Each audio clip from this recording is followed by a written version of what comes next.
Double engine double engine double engine. एक engine तो हमने फेल किया हिमाचल प्रदेश में, दूसरा इंजन सीज कर दिया कर्नाटक में राहुल जी ने, और 24 में पूरा इंजन ही डबल बन जाएगा 2024 में।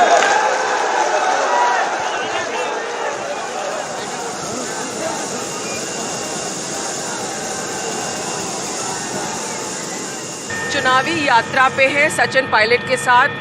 यूथ आइकॉन है, करिश्माई लीडर है, क्राउड पुलर है और कांग्रेस के स्टार कैंपेनर हैं। सचिन जी, कैसा चल रहा है कैंपेन और क्या मेन मुद्दे हैं आपके इस कैंपेन में? कि कांग्रेस का कैंपेन मैं समझता हूँ बहुत बेहतर है, और इस बार जो 30 साल से राजस्थान की एक प्रथा रही है कि 5 साल कांग्रेस 5 साल बीजेपी, बदलाव होता रहता है, लेकिन इस बार जो हमने कैंपेन किया है, जो मुद्दे हम लेकर चुनाव में लड़ रहे हैं, उस लोगों के बीच जा रहे हैं, उसको लोग पसंद कर रहे हैं। और हमारा कैंपेन भी, लोगों का जो रिस्पांस है वो बहुत पॉजिटिव है, सकारात्मक है। मेन इश्यूज़ हमारे डेवलपमेंट के हैं, विकास के हैं, किसान, नौजवान, social welfare schemes etcetera. Bhajpa के मुद्दे हमेशा विवादित रहते हैं, वो धर्म के, मज़हब के, मस्जिद के, मंदिर के, लेकिन लोग अब नए लोग जो हैं, नौजवान मतदाता, वो इसके बियॉन्ड देखना चाह रहे हैं, और हम सब लोग मिलकर कैंपेन कर रहे हैं, यूनाइटेडली लड़ रहे हैं, और मुझे लगता है कि इस बार हम लोग सरकार बनाने में कामयाब रहेंगे। जो सोशल वेलफेयर स्कीम्स है, समाज कल्याण की योजनाएं हैं, कांग्रेस चाहती है कि रिवॉल्विंग डोर ऑफ पॉलिटिक्स को वो बीट कर सके। 30 साल में कभी यहाँ पर सरकार रिपीट नहीं कर पाई है, इस बार क्या अलग है कि आपको लगता है रिपीट कर पाएगी? हाल ही में हम चुनाव जीते हैं कर्नाटक में, हिमाचल प्रदेश में, तो वर्कर्स में उत्साह है। अभी छत्तीसगढ़, मध्य प्रदेश में पोलिंग हो गया, वहाँ की पोलिंग इतनी अच्छी तादाद में हुई है, रिस्पांस ये है कि वहाँ पे हम लोग सरकार बनाएंगे, तो सब टेलविंड सबको मिल रहे हैं। हमारा कैंपेन अच्छा है। भाजपा में बिखराव है, राजस्थान के अंदर बहुत असमंजस है नेताओं में, कार्यकर्ताओं में, पार्टी के अंदर, तो उस कन्फ्यूजन का लाभ भी कांग्रेस को मिलेगा, स्वाभाविक है। यहाँ पे दो ही मेन पार्टीज़ हैं, बीजेपी और कांग्रेस। तो जब भाजपा का लीडरशिप में क्राइसिस है, डेवलपमेंट का एजेंडा वो पूरा नहीं कर पा रहे हैं, स्टेट लेवल पर यहाँ पर कन्फ्यूजन है, तो उसका फ़ायदा कांग्रेस को मिलेगा। आपके आलोचक तो ये भी कह सकते हैं कि कांग्रेस में भी लीडरशिप का टसल है। हमारे यहाँ कोई टसल नहीं है। मैंने कुछ इश्यूज़ रेज़ किए थे पार्टी के अंदर, और उन इश्यूज़ का संज्ञान लेकर पार्टी ने कमेटी बनाई, उन मुद्दों पर आगे हमने काम किया, और सरकार और पार्टी को उसका लाभ मिलेगा। हम मिलकर चुनाव लड़ रहे हैं। जो भी मुझे कहना था मैंने बोला, उसका रिस्पांस पार्टी ने दिया, और हमने जब मिलकर बैठ कर बात की 6-8 महीने पहले, तो सब इश्यूज़ से डिस्कस कर लिया था। अब हमारा एक ही एजेंडा है कि हम सरकार कैसे कांग्रेस की बनाए राजस्थान के अंदर। मत भूलिए कि इन 3-5 राज्यों के चुनाव के बाद एकदम बाद लोकसभा चुनाव है। अगर ये 3-4 स्टेट्स में हम लोग मजबूत सरकार बनाते हैं, तो फिर 2024 का लोकसभा चुनाव भी इंडिया अलायंस और कांग्रेस पार्टी जीत सकते हैं। इसलिए हम सब की प्राथमिकता, हमारा ऑब्जेक्टिव, हमारा एजेंडा एकमात्र है कि हम पार्टी को कैसे विजय दिलाएं। लेकिन आपके खिलाफ काफ़ी पर्सनल अटैक्स भी हुए थे, तो आपको हाईकमांड ने क्या सलाह दी? मतलब आपसे अलग से उन्होंने समझाया होगा आपको? हाँ, कुछ ऐसी बातें बोली गई जो मैं समझता हूँ अवॉइडेबल थे, लेकिन जैसा मुझे खड़गे जी ने कहा, राहुल जी ने कहा कि मुझे माफ़ करके भूल के आगे बढ़ना चाहिए, क्योंकि जो कहा गया उसको बार बार उस पर हम चर्चा करेंगे, कोई लाभ नहीं होगा, क्योंकि जो समय निकल गया वापस नहीं आएगा। अब हमें आगे की ओर देखना है, चुनाव सर पर है, 1 हफ्ते के बाद वोटिंग होगी। इसलिए मैंने उनके सुझाव को और उन्होंने जो मुझे दिशा निर्देश दिए थे, उसको मैंने पूरी तरह उसकी पालना कर रहा हूँ। And we have decided to forgive. I have been asked to move on and to forget about what happened, because हम अगर उसी डिबेट में फंसे रहेंगे तो हम आगे नहीं बढ़ पाएंगे। लेकिन फिर भी अगर आप देखें तो लीडरशिप का टसल तो हमेशा रहता है, और अगर आप पॉलिटिक्स में हैं तो महत्वाकांक्षा रखना, एम्बिशन रखना कोई गलत बात नहीं है। हम देखते हैं कि मुख्यमंत्री 72 के हैं, फिर भी कहते हैं कि कुर्सी को मैं छोड़ना चाहता हूं, कुर्सी मुझे नहीं छोड़ रहा है। आपने भी कहा है कि देखिए हाईकमांड डिसाइड करेगी। लोगों ने आपको पूछा है चीफ मिनिस्टर के बारे में कि आप चीफ मिनिस्टर के कैंडिडेट हैं क्या?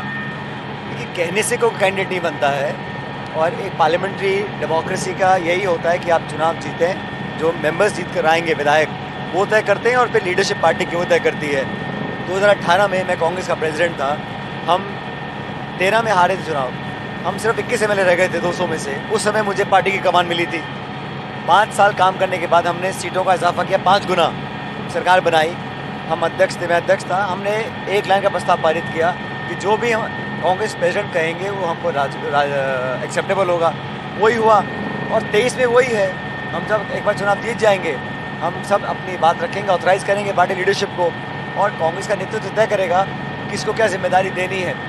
मेरे या किसी और के कहने से ना तो पद कोई दे रहा है ना ले रहा है, ये तो सब एक काल्पनिक बातें हैं, सवाल जवाब में आती रहती हैं। लेकिन मुद्दा उद्देश्य यही है, बहुमत कैसे हमारे को आए, बहुमत आने के बाद ये तय होगा कि किसको क्या रोल असाइन किया जाएगा। देखिए, जो समाज कल्याण की योजनाएं हैं जिस पे आप सरकार बनाने के लिए आप ये कैंपेन चल रहा है, लेकिन ये कोई लोग आपके आलोचक ये भी कहते हैं कि बहुत एंड में आया है, लास्ट ईयर में हुआ है, तो क्या आपको लगता है इसका सचमुच फ़ायदा आपको मिल पाएगा? नहीं, कुछ स्कीम्स हमने शुरू की थी 18-19 में, कुछ ऐसी हैं जिनका पब्लिसिटी अब हुई है, लेकिन हमने बहुत पहले से ये धारणा थी, मैनिफेस्टो में 18 में हमने कहा था, लगातार उस पर काम कर रहे हैं। और अगर नई स्कीम हम लाते भी हैं तो कोई बुराई नहीं है, क्योंकि नई स्कीम्स हमेशा लोगों तक राहत पहुंचाने वाली स्कीम्स हैं। पेंशन्स हैं, स्कॉलरशिप्स हैं, छात्रवृत्ति है, बच्चों को पढ़ाई के लिए अच्छे संस्था मिलें, स्कूल्स के लिए कहा है, तो ये सोशल डेवलपमेंट एक ऑनगोइंग एजेंडा होता है। मैं समझता हूँ टैक्स बेस का पैसा अगर सोशल वेलफेयर में जाता है, महिलाओं को हाउस होल्ड इनकम में इजाफा होता है या बच्चों को स्कॉलरशिप मिलती है, वो बेहतर है। इसलिए प्रायोरिटीज़ हमारी पार्टी की अलग है और पब्लिक इन इश्यूज़ को पसंद कर रही है। सचिन जी, इसमें यूथ जो है, यूथ को बहुत आकांक्षाएं हैं, बहुत उम्मीदें हैं, और खासकर आपसे अगर आप बीजेपी का मैनिफेस्टो देखें तो उन्होंने बहुत पॉइंटेडली कहा है कि पेपर लीक के इन्वेस्टिगेशन के लिए हम एक स्पेशल इन्वेस्टिगेशन टीम बताएंगे। तो कहीं आपको लगता है उस अनाउंसमेंट से वो कहीं आप पर बाजी तो नहीं मार लेंगे? नहीं, होना चाहिए। मैं क्या, सभी बोलते हैं, हमारी पार्टी बोलती है, अगर कोई किसी पेपर लीक में इन्वॉल्व है उस पर सख्त से सख्त कार्रवाई होनी चाहिए।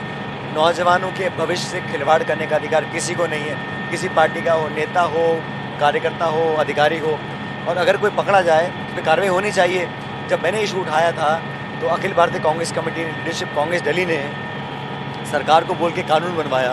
उस कानून में पेपर लीक से कोई संबंधित अगर कोई पकड़ा जाएगा, उसकी जो सज़ा है उसको बढ़ाकर हमने उम्र कैद कर दिया है, लाइफ इम्प्रिजनमेंट। ये डेटरेंट होगा कि आगे से काम ना हो। जहाँ भी देश में या प्रदेश में जहाँ भी अगर पेपर लीक होता है, मैं समझता हूँ उस पर कोई हम कॉम्प्रोमाइज़ नहीं कर सकते। बहरहाल बीजेपी ने जो अनाउंस किया है ये एक चुनावी घोषणा लगती है। अगर सच में गंभीर होते तो बीजेपी ने इन बातों को भी रखा नहीं पब्लिक के आगे, उन्होंने कभी इसको इशू नहीं बनाया, पब्लिक की आवाज़ बनने की कोशिश नहीं की। अब जब चुनाव आ गए हैं, अब ये एश्योरेंसेस दे रहे हैं, लेकिन पब्लिक इन पे विश्वास नहीं करेगी, ऐसा मानता हूँ। लेकिन उन्होंने महिला सुरक्षा को लेकर तो माहौल बनाया है राजस्थान में। देखिए, माहौल अलग, कहीं पर भी महिलाओं के साथ अन्याय हो, उत्पीड़न हो, उसको कौन एक्सेप्ट कर सकता है? एक भी घटना नहीं होनी चाहिए। लेकिन हमारे प्रदेश में हमने FIRs को कंपलसरी कर रखा है, हम छुपाते नहीं हैं। बड़ा आसान है कि आप आंकड़े कम कर दो, खबर बनेगी नहीं। लेकिन अगर कोई मामला आता है, हमें जज करना चाहिए कि हमने उस घटना के बाद जो आरोपी हैं उस पर क्या और कितनी देर में कार्रवाई करी है, how quick is the action taken. उस संदर्भ में हमने अच्छा काम किया है। अब आंकड़े तो मध्य प्रदेश के भी हैं, यूपी के भी हैं, तो महिला सुरक्षा को इंस्टेड ऑफ पॉलिटिसाइजिंग हमें उस पर गंभीरता से, एक सामाजिक और एक लॉ एंड ऑर्डर वाला इशू है, इसको ध्यान से समझना चाहिए, इस पर एक्शन लेना चाहिए। और मैं समझता हूँ इसके खिलाफ हमारी ज़ीरो टॉलरेंस होनी चाहिए।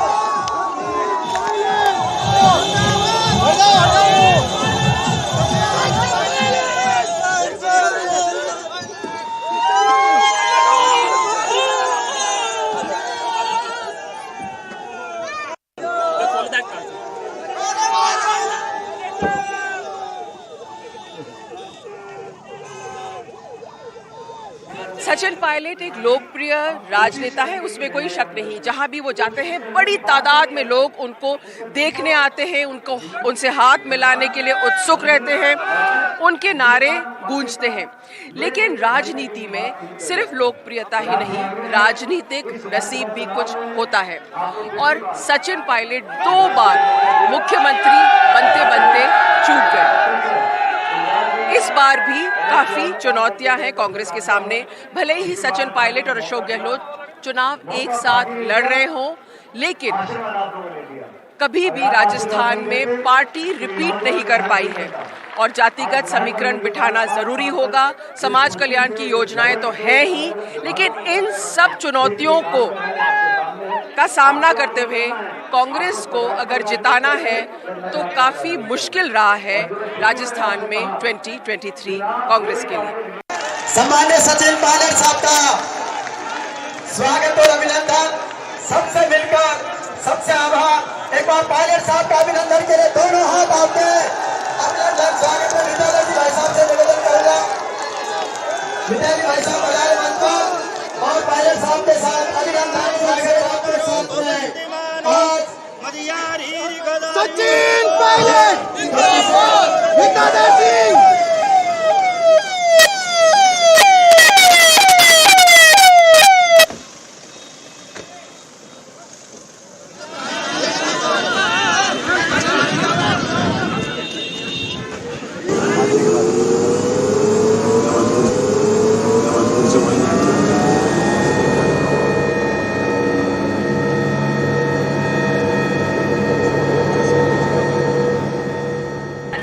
चुनाव मुद्दों पे भी लड़ा जाता है और जातिगत समीकरण कैसे बैठते हैं और बिठाते हैं उस पर भी चुनाव लड़ा जाता है।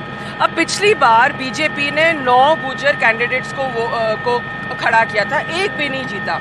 आपका जो समुदाय है, मैं जानती हूँ आप नहीं चाहते कि आप एक गुर्जर नेता का लेबल आप पे लोग लगाना चाहते हैं, पर शायद वो स्टिक भी नहीं करता है। लेकिन जो गुर्जर समाज है उसने एक तरफा वोट डाला था। इस बार जैसे जब मलेश्वरी में भी प्रधानमंत्री आए थे, हम बात करके आए थे उनसे, वो लोग नाराज है देखिए कांग्रेस से, और एक बड़ी कौम की नाराजगी भारी पड़ सकती है। मैं नहीं मानता हूँ ये सही है। राजस्थान में जनसंख्या है 8 करोड़। हम जब सरकार में आए थे, हमको किसानों ने, दलितों ने, आदिवासियों ने, पिछड़ों ने, अगड़ों ने, अल्पसंख्यक सबने समर्थन किया, तभी सरकार बनती है। इतना बड़ा चुनाव कोई एक समाज, एक जाति नहीं जिता सकती। कुछ लोगों की एम्बिशंस होंगी, कुछ लोगों ने राय प्रकट करी होगी, लेकिन मूलतः जो लोग कांग्रेस माइंडेड हैं वो कांग्रेस को ही वोट डालेंगे। और मैंने हमेशा अपनी राजनीति में कोशिश की है कि हम सबको साथ लेकर चलें। जब तक आप लोगों को मान सम्मान और उनका साथ नहीं लेंगे, तब तक आप राजनीति में बहुत लंबा सफ़र तय नहीं कर सकते हैं। तो ये जातिगत जो कैलकुलेशंस हैं, इसको हम लोग बहुत ओवर एम्फेसाइज करते हैं। हमें लगता है कि ये मीणा, जाट, ब्राह्मण, राजपूत, गुर्जर, अगर पब्लिक आपको पसंद करती है तो सभी करते हैं। अगर आप अच्छे इंसान हो, आप अच्छे सामाजिक कार्यकर्ता हो, अच्छे पॉलिटिकल वर्कर हो, तो सब आपको पसंद करेंगे। अब हर इंसान किसी न किसी समाज से पैदा होता है, वो हमारे हाथ में तो है नहीं हम कहाँ पैदा होते हैं, लेकिन आप औरों को कैसे जोड़ते हो उस पर आपकी कला, आपकी कार्यकुशलता निर्भर करती है। कि मैं मानता हूँ कि जिन लोगों ने पहले कांग्रेस को वोट दिया था, इस बार भी कांग्रेस को वोट देंगे।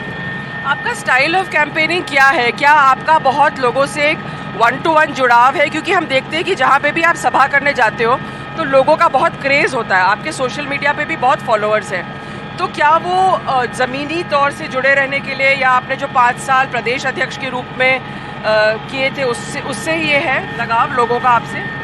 मेरा अपना अनुभव है, किसी भी पॉलिटिकल कार्यकर्ता के लिए असली राजनीति और नेता स्थापित होने के लिए सबसे बढ़िया समय होता है विपक्ष का। विपक्ष में बहुत संभावनाएं होती हैं इश्यूज़ में जुड़ने में। सरकार में होते हैं तो कुछ बाधाएं होती हैं, बंदिशें रहती हैं। और आपने सही कहा, मैं लगभग 6.25 साल तक कांग्रेस पार्टी का अध्यक्ष रहा, और उस समय मैंने बहुत घूमकर लोगों से एक जज्बाती रिश्ता कायम करने की कोशिश की। और रिश्ते बनते हैं 2 तरफा, एक तरफा नहीं बन सकते हैं। आप उनके दुख सुख में भागीदार नहीं रहोगे और सिर्फ भीड़ लाने के लिए बोलोगे या वोट के लिए बोलोगे, ऐसे होता नहीं है। उनसे सामाजिक, पारिवारिक, व्यक्तिगत संबंध बनाने से एक मजबूत बॉन्ड बनता है, और वो बहुत बड़ी पूंजी होती है किसी भी पॉलिटिकल वर्कर के लिए। तो मुझे खुशी है कि मैं वो स्थापित कर सका प्रदेश के अंदर। जहाँ भी जाते हैं लोगों से मुलाकात होती है। और आपने कहा कि 1-to-1 राजनीति 1-to-1 ही होती है। आप भाषण लाखों लोगों को देते हैं, लेकिन एक एक व्यक्ति के साथ आपकी अगर नज़रें मिलती हैं, आपकी भावनाएं जुड़ती हैं, तभी आपसे प्रभावित होता है। और मुझे खुशी है कि वो हम उसको कंटिन्यू कर रहे हैं, और इस चुनाव में भी उसका लाभ पार्टी को मिल रहा है। लोग आपके फादर के बारे में बताते थे, और मेरे को भी उनसे मिलने का सौभाग्य था। वो कभी किसी का नाम से पुकारते थे, क्या आपने उनसे वो सीखा? मैं कोशिश करता हूँ, मैं अपनी तुलना नहीं कर सकता क्योंकि उनका अलग तरह का व्यक्तित्व था, लेकिन ये बात सच है कि जो कार्यकर्ताओं से आप संबंध बनाते हैं, अगर कार्यकर्ता आपके लिए लाठी भी खाए, धक्के भी खाए, नारे भी लगाए, और आप उसको रिकॉग्नाइज भी नहीं कर रहे हैं, उसको मान सम्मान भी नहीं दे पा रहे हैं, तो वो बहुत लंबा नहीं चलता, वो बड़ा ट्रांजैक्शनल होता है। और मैंने समझा है कि पॉलिटिक्स में जितना बड़ा हमारा कुंडवा परिवार होगा, उतना ज़्यादा आप सक्षम होंगे, ताकतवर होंगे, और कार्यकर्ताओं और खासकर लोगों से 1 to 1 जुड़ाव, चाहे मेरा खुद का क्षेत्र हो, चाहे मेरा प्रदेश हो या मेरी पार्टी के वर्कर्स हो, वो मैं समझता हूँ बहुत इंपॉर्टेंट है, और वही एक लंबी राजनीति के लिए बहुत अनिवार्य भी है। अगर आपकी खुद की सीट टोंक के बारे में बात करें तो टोंक इस बार मतलब इतने सारे लोग खड़े हो गए हैं टोंक में, मेरे को लगता है कि सब लोग इस तरह से कुछ योजना बना रहे हैं कि आपकी जो फ्लाइट है ना उसको टोंक में ही ग्राउंड कर दें। देखिए, लोग कुछ भी साजिश करते रहे, लेकिन टोंक में जो पिछली बार मुझे बहुमत मिला था हमारी पार्टी को, वो आज़ाद भारत के इतिहास में सबसे बड़ा बहुमत था। इस बार भी आप देखिएगा अच्छे मेजॉरिटी के साथ हम लोग वहाँ से चुनाव जीतेंगे, न सिर्फ मेरी कॉन्स्टिट्यूंसी से लेकिन पूरे इलाके में। और इस बार वो रिवाज बदलेगा और दोबारा लोग कांग्रेस पार्टी को पसंद करेंगे और हमारी सरकार बनाएंगे।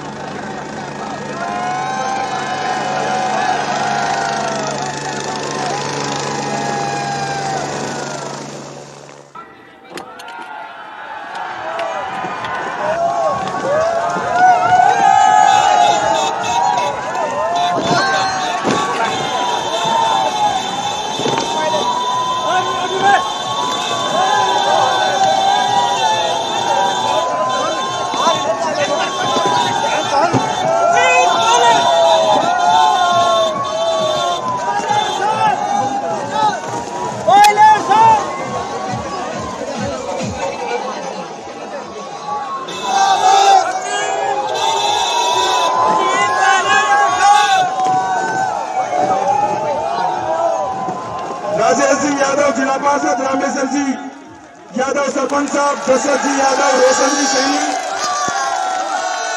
और भारी बहुमत से 20,000 वोटों से मुझे जिता करके भेजा आपने। और ये सामने माता बहने बैठी है, और ये जो पीली नूर मेरे तरह से चुका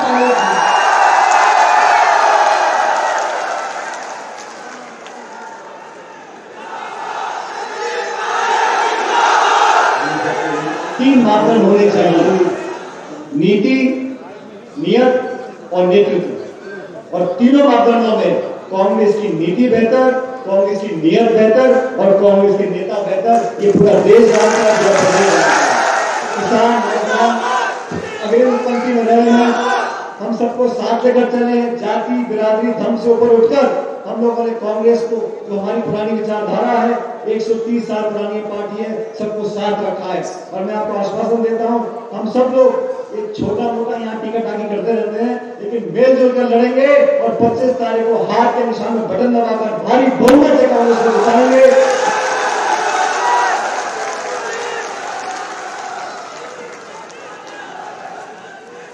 पायलट ने उड़ान भर ली है, अब किस्मत तय होगी 25 को और नतीजा आएगा 3 तारीख को। काफ़ी कुछ दाव पे है। अगर कांग्रेस जीत के आती है तो मुख्यमंत्री की कुर्सी किसकी होगी, और अगर नहीं जीतती है तो पायलट की आगे की भूमिका क्या रहेगी। लेकिन एक बात साफ है, लोगों के प्रति उनका झुकाव देखते हुए लगता है कि राजस्थान की राजनीति में उन्होंने अपनी जगह बना ली है। ये खास चुनावी यात्रा सचिन पायलट के साथ। जयपुर से कैमरा पर्सन सुशील कुमार के साथ हर्षा कुमारी सिंह, NDTV।